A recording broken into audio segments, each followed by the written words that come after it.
Alright, I've done this video before. I did this video a really long time ago, but I've had a lot more time to think about it. So I'm going to kind of do it again. Now, like, having time to think about it does not mean I've figured it out. You figured it out, I figured it out. The bigger the river, the bigger the drought.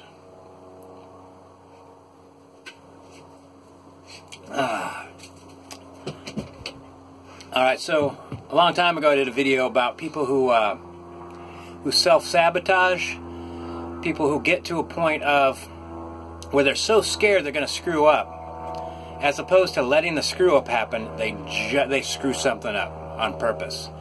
And on purpose, like somebody that gets into a position of authority and is getting promoted, things are going really good, but the pressure's really on. They steal a couple $100 from, I don't know, the lunchroom coffee donation thing. As an example. Or I know a better one that is manager of a restaurant I worked in would steal the waitress's tips. Yeah, of course you get fired for that.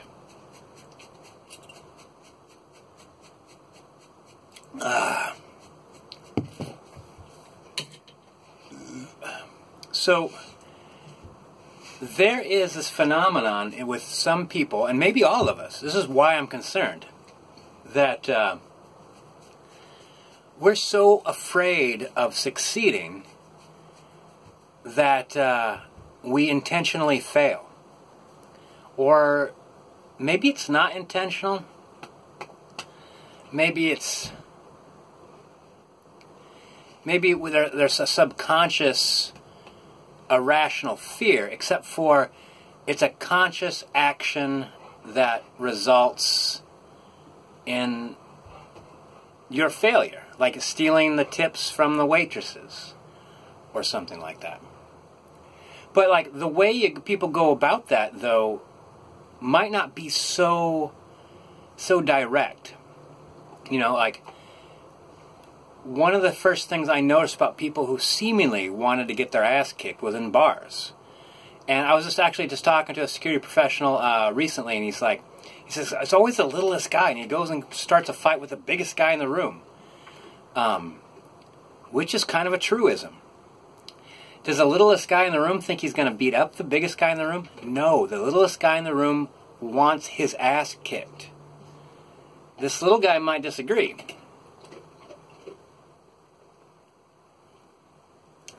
But 100% of the time, the biggest guy in the room could beat up the littlest guy in the room.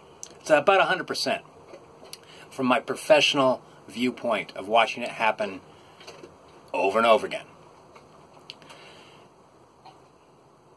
I don't know why that guy wants to get beaten up. I don't know why that guy is so afraid of going out and having a good time. So that's the thing. That's his goal. He wants to go out and have a good time. But he's so afraid it's not going to go right, he makes a decision to have it go sideways.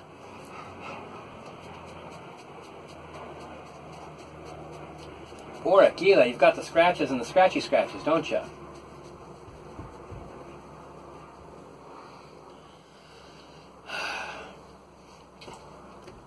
I guess the thing is, it's like, with being on a roller coaster or anything like that, like,